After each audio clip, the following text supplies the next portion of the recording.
आदमी पार्टी का गठबंधन हुआ कांग्रेस के साथ, ऐसे में कांग्रेस की आपकी नैया तो डूबेगी। दिल्ली में जो केजरीवाल ने उनको सीटें दी हैं उनको भी लेकर डूबेगी। देखिए, अब मैं जो है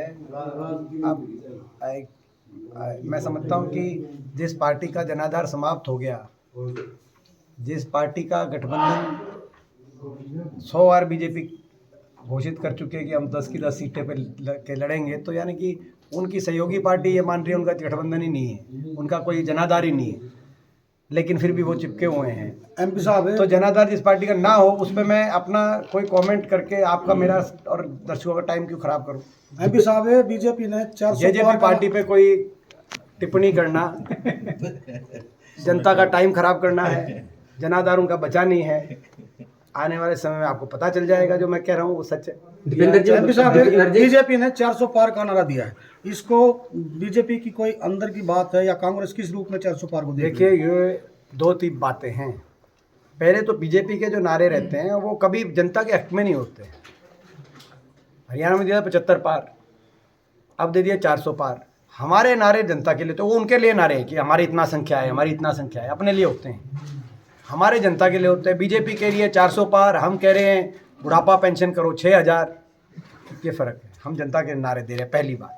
दूसरी बात, आनंद हेगड़े जो लोकसभा के भाजपा के सांसद हैं, उनका कल बयान आया कि हमने 400 पार का नारा इसलिए किया, 400 पार होने के बाद हम संविधान को बदलने का काम करेंगे और संविधान को बदलने के लिए 2/3 से ज़्यादा बहुमत चाहिए, इसीलिए हमें 400 पार सीटें का हमने लक्ष्य रखा है।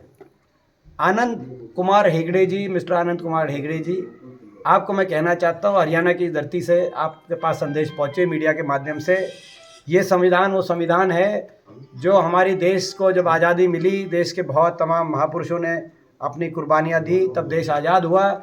उसके बाद सबने बाबा साहब के नेतृत्व में मिलकर, देश के हमारे महापुरुषों ने, संविधान सभा ने दिन रात एक करके 3 साल पुरुषार्थ करके संविधान, जिस संविधान की नींव पर ये देश आगे बढ़ पाया, ये वो संविधान है जिस संविधान में बाबा साहब के नेतृत्व में संविधान सभा के सदस्य चौधरी रणबीर सिंह हुड्डा जी के भी दस्तखत अंकित हैं।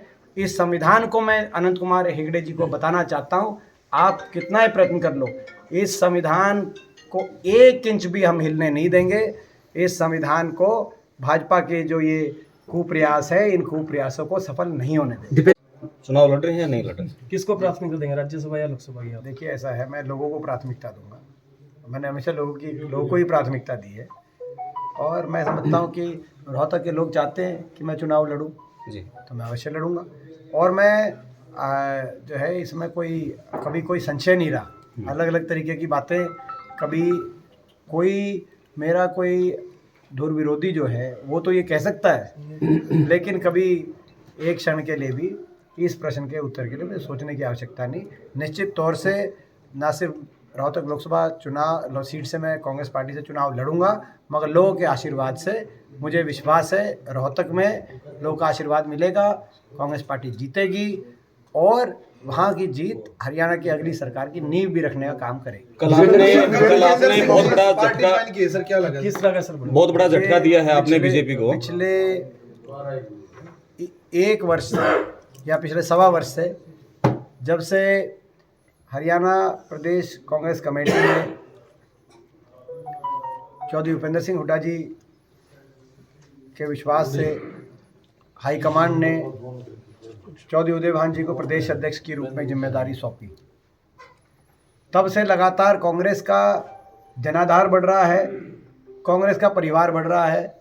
लगातार पिछले 1.25 वर्ष में 35 से अधिक पूर्व विधायक, पूर्व मंत्री, पूर्व सांसद और अब मौजूदा सांसद कांग्रेस पार्टी में शामिल हो चुके हैं।